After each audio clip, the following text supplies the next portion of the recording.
गुलाबी जोगी हिंदी शिक्षिका शरण बसवेश्वर उच्च माध्यमिक पाठशाला चित्रहಳ್ಳಿ बड़लकेरे तालुका चित्रदुर्ग जिला। बच्चों, आज हम हिंदी वर्णन तृतीय भाषा हिंदी 8वीं कक्षा का जो गद्य पाठ है, कौन सा 11वां पाठ है, वृक्ष प्रेमी तिम्मक्का। इस पाठ भाग के अभ्यास कार्य को हम देखा है, आधा भाग हमने देखा है, उसका अगला भाग हम अभी क्या करेंगे, शुरू करेंगे। क्या है उसमें हम देखेंगे 7वां में विलोम शब्द लिखिए। विलोम शब्द लिखिए में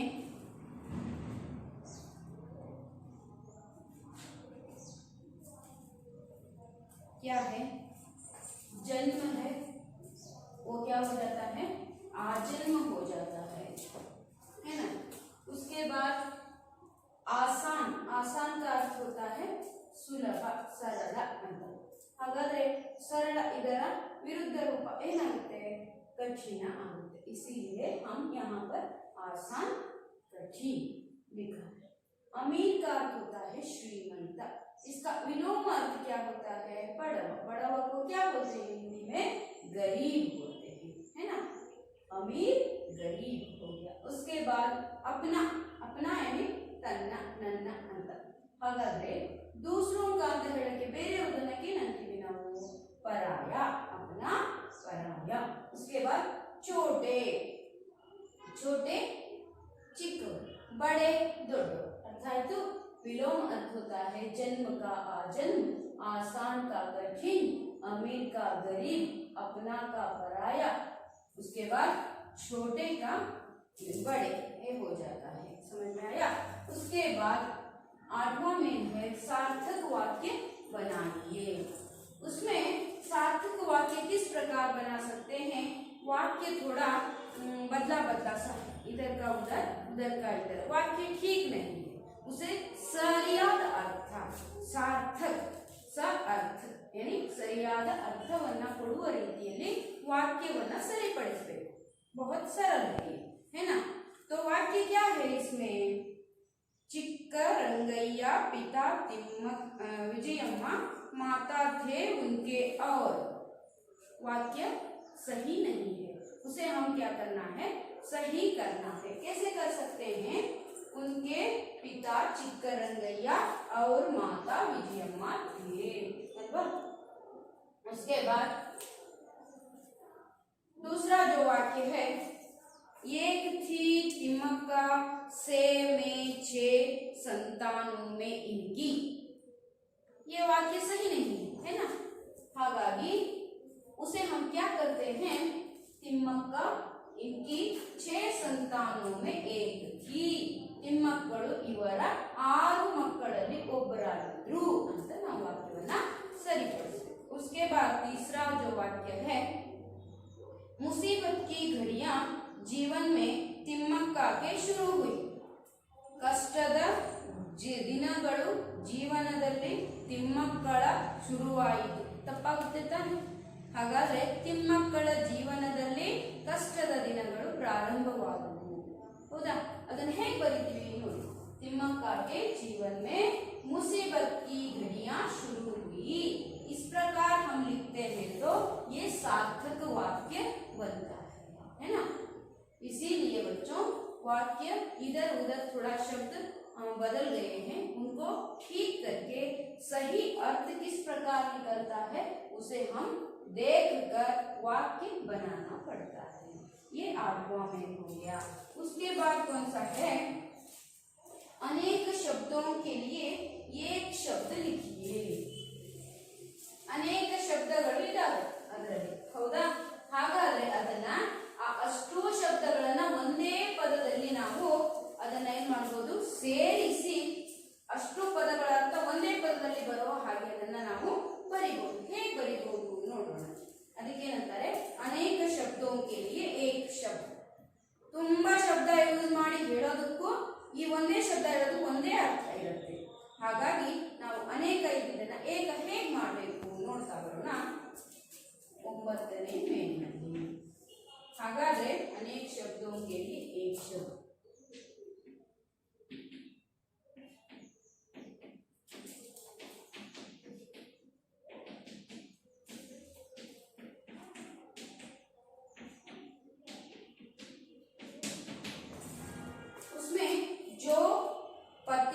ಪತ್ನಿ ಹೋ. ಅವರು ಪತಿ ಪತ್ನಿ, ಅವ್ರಿಗೇನಂತಾರೆ ಪತಿ ಪತ್ನಿ ಅಂತಾರೆ ಗೊತ್ತು. ಇಬ್ಬರನ್ನು ಸೇರಿಸಿ ಒಂದು ಪದದಲ್ಲಿ ನಾವು ಅವ್ರನ್ನ ಸೇರಿಸ್ಬೋದು. ಹೇಗೆ? ದಂಪತಿ. ಹೌದಾ? ದಂಪತಿ ಅಂದ್ರೆ ಯಾರು? ಪತಿ ಪತ್ನಿ. ಎರಡನೇದೇನಾಗುತ್ತೆ? ಜಿಸ್ಕಿ ಕೋಯಿ ಸಂತಾನ ಹೋ, ಮಕ್ಕಳು ಇಲ್ಲ, ಅವ್ರಿಗೇನಂತಾರೆ? ನಿಸ್ಸಂತಾನ್.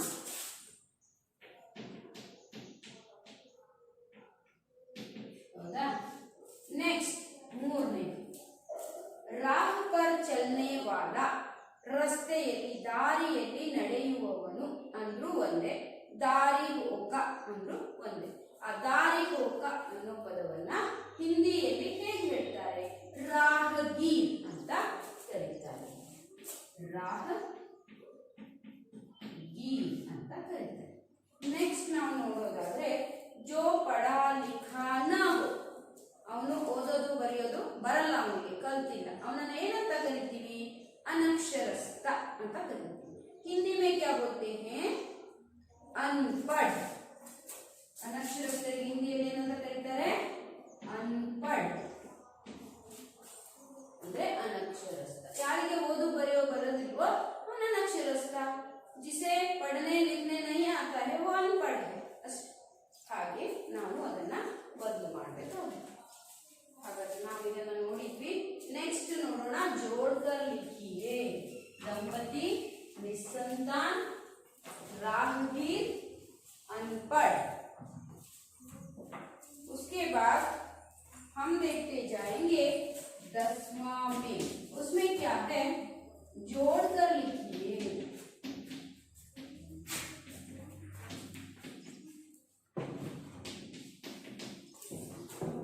जोड़कर लिखिए में फूला न समाना क्या है? एक है फूला न समाना, दूसरा है घोड़े बेचकर सोना,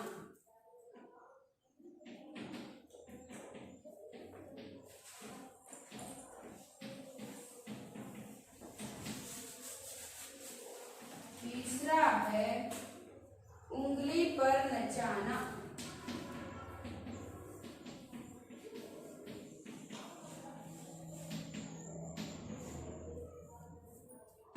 चौथा है आंखें खुलना,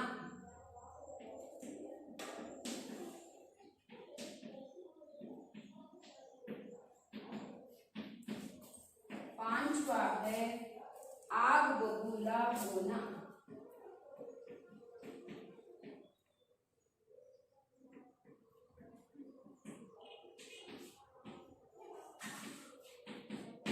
ಇಲ್ಲಿ ಕೆಲವೊಂದು ಗಾದೆಯ ಮಾತುಗಳನ್ನ ಕೊಟ್ಟಿದ್ದಾರೆ. ಹಾಗಾದ್ರೆ ಆ ಗಾದೆಯ ಮಾತುಗಳು ಏನಿದೆ ನೋಡೋಣ, ಸೇರಿಸ್ತಾ ಹೋಗೋಣ. ಫೂಲಾನ ಸಮಾನ ಅಂತ ಹೇಳಿದ್ರೆ ಅತ್ಯಂತ ಪ್ರಸನ್ನ ಹೋನ,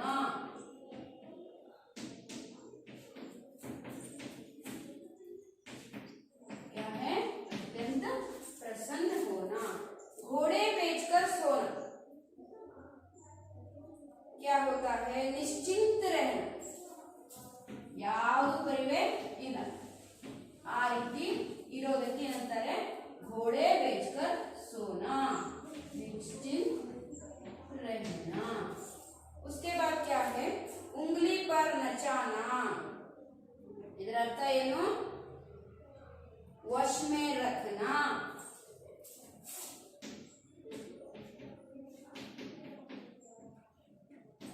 वश में रखना.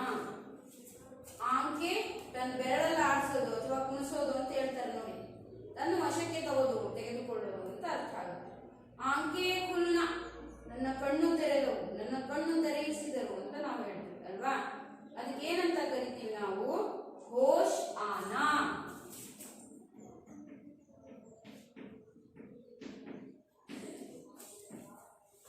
ನಿಮಗೂ ಒಮ್ಮೊಮ್ಮೆ ಜೀವನದಲ್ಲಿ ಕಣ್ಣು ತೆರೆಯುತ್ತೆ ತಾನೆ, ಗೊತ್ತೇ ಇರಲ್ಲ ಕೆಲವೊಂದು ವಿಷಯಗಳು ಅಲ್ವಾ. ಹಾಗೆ ಏನಾಗುತ್ತೆ? ಆಂಕೆ ಕುಲ್ನ ಅಂತ ಕರೀತಾರೆ. ಆಗ ಬಬುಲಾಹುನ, ಬೆಂಕಿಯ ಉಂಡೆ ಆಗೋದು. ನೋಡಲಿ ಎಷ್ಟು ಕೆಂಪುಗಾಗಿದ್ದಾನೆ ಅಂತ ಹೇಳ್ತಾರೆ. ಏನಕ್ಕೆ? ಕಣ್ಣು ನೋಡಿ ಎಷ್ಟು ಕೆಂಪು ಮಾಡ್ಕೊಂಡಿದ್ದಾನೆ. ಯಾಕೆ? ಕೋಪ ಜಾಸ್ತಿ ಬಂದಾಗ अत्यंत क्रोधित होना.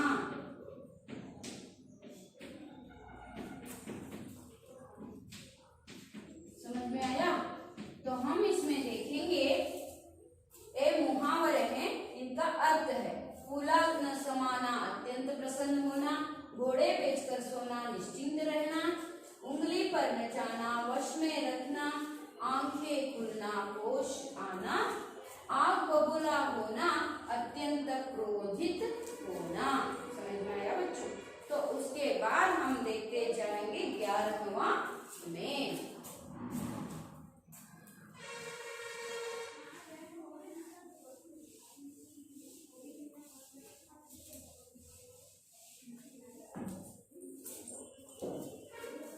तिम्मक्का के जीवन के घटना क्रमानुसार वाक्य लिखिए. ऐसा है, ये क्या कर सकते हैं हम, इसको हम देखते जाएंगे. तिम्मक्का के जीवन के घटना क्रमानुसार वाक्य में लिखी.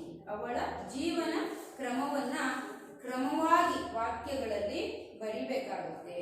ಹೇಗೆ ಬರಿಬಹುದು ಅಂತ ನಾವು ನೋಡ್ತಾ ಹೋಗೋದಾದ್ರೆ ಅದರಲ್ಲಿ ಒಂದೇದಿದೆ जानवरों के लिए उन्होंने पीने के पानी का इंतजाम किया. ಹಂಗೆ ಒಂದೇ ಸಲ ತಿಮ್ಮಕ್ಕ ಹುಟ್ಟದಂಗೆನೆ ಏನ್ ಮಾಡಿದ್ಲು, ಜಾನುವಾರುಗಳಿಗೆ ಕುಡಿಯುವ ನೀರಿನ ವ್ಯವಸ್ಥೆ ಮಾಡ್ತಾಳ? ಇಲ್ಲ. ಹಾಗಾದ್ರೆ ಫಸ್ಟ್ ಏನ್ ಬರೀಬಹುದು ನೋಡಿ, ತಿಮ್ಮಕ್ಕಕ್ಕೆ ಜೀವನ ಮೇ ಮುಸೀಬತ್ ಕಿ ಘಡಿ ಆಯಿ, ಕಷ್ಟದ ದಿನಗಳು ಬಂದು ಒಂದೇ ಸಲ ಕಷ್ಟ ಬಂದ್ಬಿಡ್ತಾ? ಇಲ್ಲ. तिम्मक्का के पति का नाम बिक्कला चिಕ್ಕಯ್ಯ था. ಹೌದಾ? ಹಾಗಾದ್ರೆ ನಾವೇನ್ ಮಾಡಬಹುದು, ಸ್ಟಾರ್ಟಿಂಗ್ ಅದೇ ಬರುತ್ತೆ. ಹಾಗಾಗಿ ನಾವು ಏನ್ ಮಾಡ್ತೀವಿ, पेड़ों को भेड़ बकरियों से रक्षा करने की व्यवस्था की. ಒಂದೇ ಸಲ ಮಾಡಿದ್ಲ?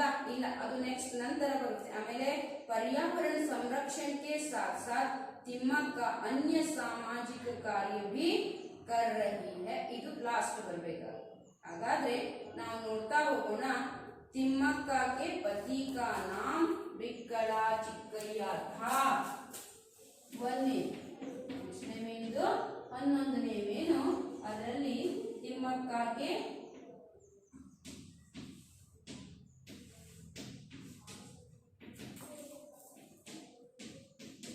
पति का नाम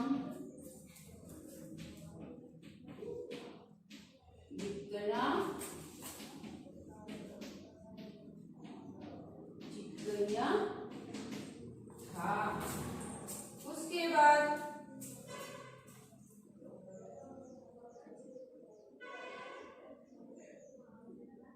जानवरों के लिए उन्होंने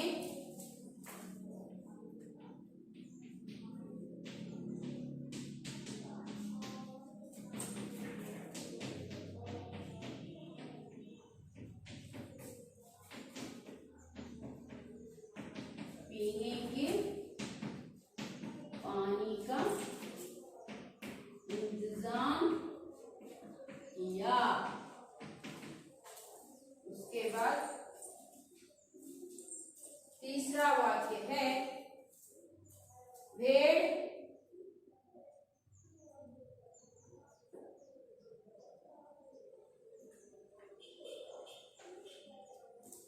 पेड़ों को भेड़ बकरियों से रक्षा करने की व्यवस्था की और पेड़ों को भेड़ बकरियों से रक्षा करने की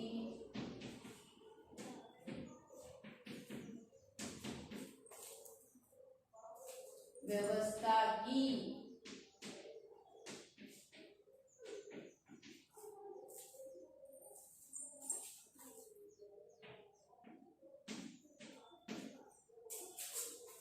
चौथा वाक्य है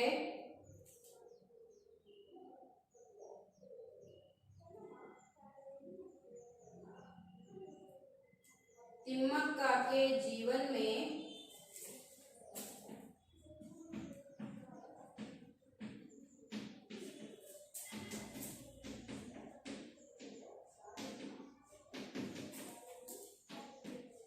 मुसीबत की घड़ियां शुरू हुई।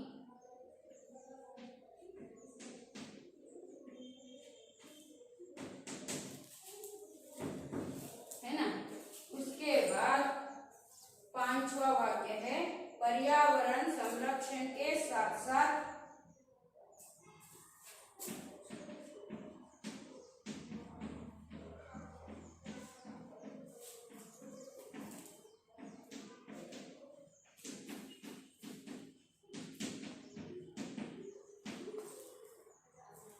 तिम्मक्का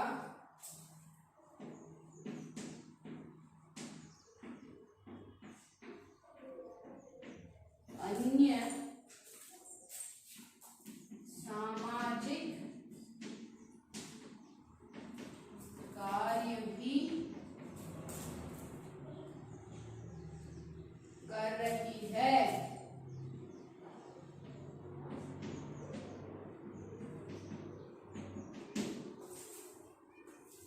उसके बाद 12वां मेन है, वो देखते जाएंगे। देखिए अभी हमें पता चलता है पहले ही तिम्मक्का के जीवन में मुसीबत की घड़ियां नहीं आई।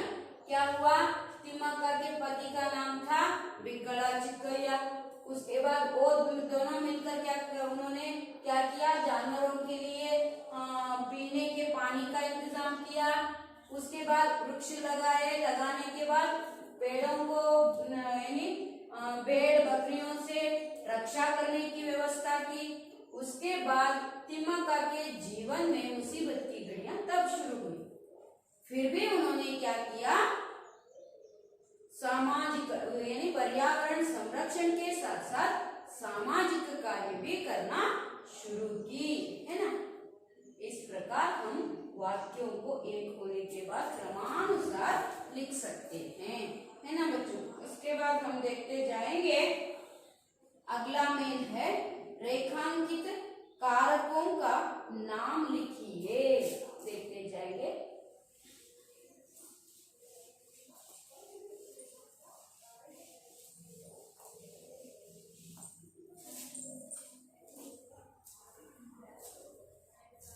रेखांकित कारकों का नाम।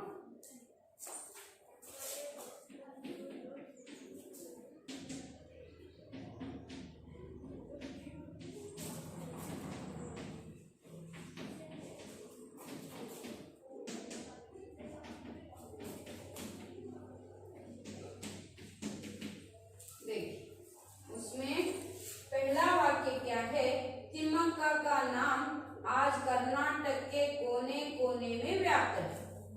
एक है तिम्मक्का का नाम कर्नाटक आज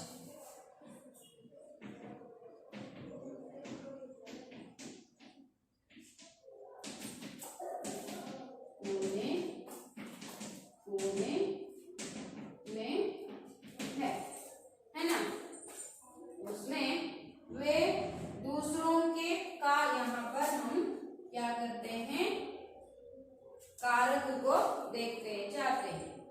कौन सा कारक है ये आपको क्या करना है, लिखना है।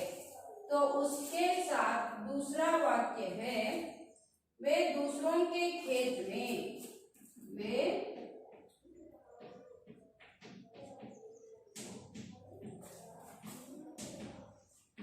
दूसरों के खेत में पसीना बहाकर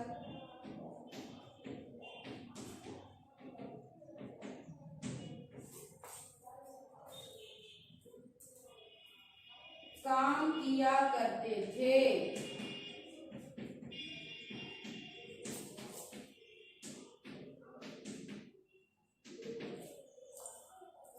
तीसरा वाक्य है,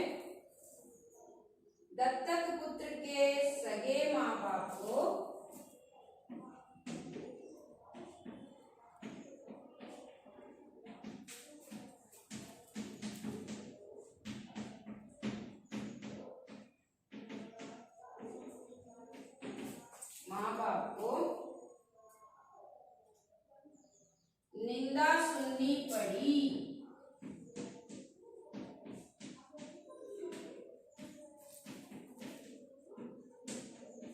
है ना। उसके बाद गांव के पास ही श्री रंगस्वामी का मंदिर था।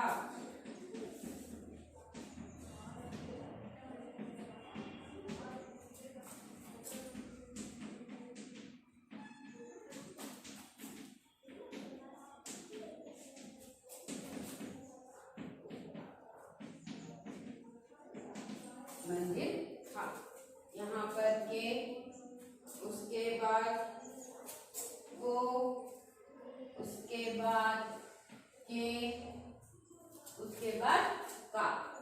हम इधर देखते जाएंगे। ये रेखांकित किए गए शब्द है ना बच्चों, तो हम उसमें देखना है, क्या करना है, कारक को लिखना है। किस प्रकार आप लिख सकते हैं, मैंने आपको समझाया कारक लिखते समय किस प्रकार कारक को लिखना है ना।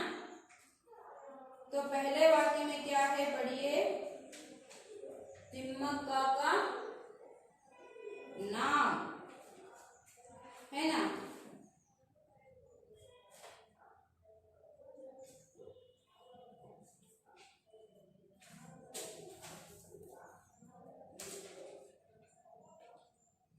तिम्मक्का का नाम आज कर्नाटक के कोने कोने में है। ತಿಮ್ಮಕ್ಕಳ ಹೆಸರು ಇಂದು ಕರ್ನಾಟಕದ ಕೋಣೆ ಕೋಣೆಯಲ್ಲಿ, ಮೂಲೆ ಮೂಲೆಯಲ್ಲಿ ಇದೆ ಅಂತ.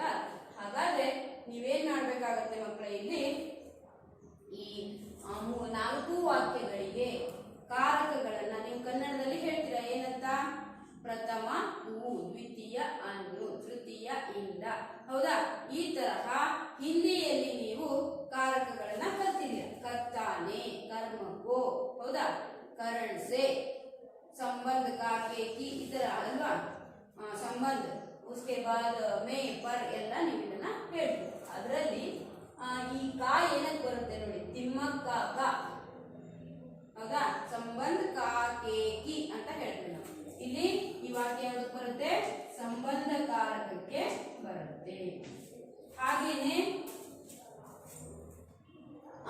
वे दूसरों के खेत में पसीना बहाकर काम किया करते थे, ಇದು ಸಹ ಅದಕ್ಕೆ ಬರುತ್ತೆ. उसके बाद हम देखेंगे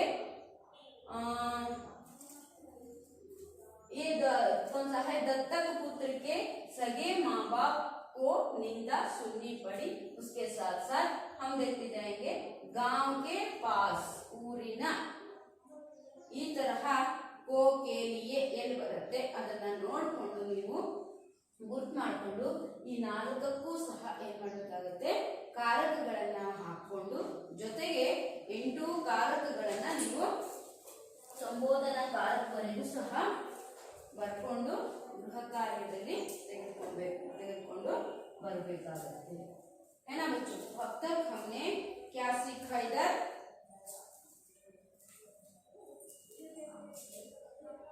तिम्मक्का, वृक्ष प्रेमी तिम्मक्का पाठ में क्या है, मुहावरों का अर्थ, उसके बाद एक वाक्य के उत्तर, 2-3 वाक्य के उत्तर, रिक्त स्थान भरना, वाक्य में प्रयोग करना, ये आपको ही करने के लिए कहा है. मिसाल, मेहनत मजदूरी, पसीना बहाना, ಬೆವರು ಸುರಿಸಿ ಕೆಲಸ ಮಾಡೋದು, ಅದಕ್ಕೆ ವಾಕ್ಯ ಹೇಗೆ ಮಾಡಬಹುದು, ಸರಳವಾದ ವಾಕ್ಯಗಳನ್ನ ಮಾಡ್ಕೊಂಡು ಬನ್ನಿ.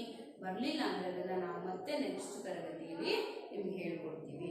उसके बाद कन्नड़ में अनुवाद, ಪರ್ಯಾಯವಾಚಿ, ಅದಕ್ಕೆ ಪರ್ಯಾಯವಾಗಿರುವಂತಹ 2 ಅರ್ಥಗಳನ್ನ ಬರಿಬೇಕಾಗುತ್ತೆ. ಅದೇ ಹೇಗಿದೆ, ಉದಾಹರಣೆಗೆ ಪಾನಿ ಅಂತ ಇದೆ, ಪಾನಿಗೆ ಏನ್ ಮಾಡ್ತೀರಾ, ಜಲ್ ಬರಿತೀರಾ, ಉದಕ್ ಬರಿತೀರಾ, ನೀರ್ ಬರಿತೀರಾ, ಈ ತರಹ ಪರ್ಯಾಯ ಶಬ್ದಗಳನ್ನ ಬರಿಬೇಕು. उसके बाद ವಿಲೋಮ ಶಬ್ದ, ಸಾರ್ಥಕ ವಾಕ್ಯ, ಸರಿಯಾದ ವಾಕ್ಯ ಮಾಡೋದು, ಅನೇಕ ಶಬ್ದಗಳಿಂದ ಏಕ ಶಬ್ದವನ್ನ ಮಾಡಿ ಅರ್ಥ ಕೆಡದಂತೆ ಇಡುವುದು, ಇವೆಲ್ಲವನ್ನು ಸಹ ಮಾಡಿದ್ದೀರಾ. उसके साथ साथ ಈ ಘಟನೆಗಳನ್ನ, ಅವಳ ಜೀವನದ ಘಟನೆಗಳನ್ನ ಕ್ರಮಾನುಸಾರವಾಗಿ ಬರೆದಿದ್ದೀರಾ. ಜೊತೆಗೆ ಕಾರಕಗಳ ಬಗ್ಗೆ ಮಾಹಿತಿಯನ್ನ ನೀವು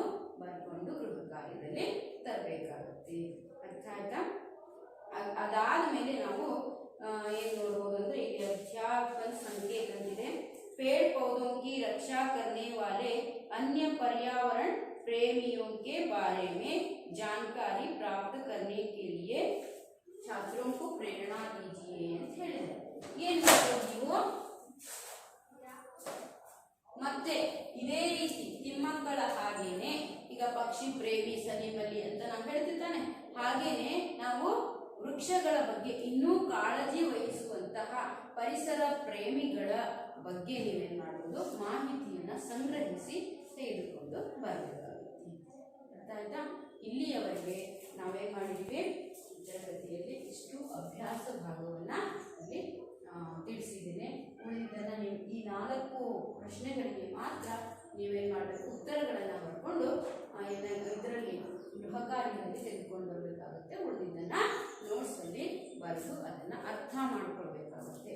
ठीक है बच्चों, अब तक मैंने इस अभ्यास भाग को आप लोगों को समझाया है, वो समझ में आया है, समझती हूँ। धन्यवाद।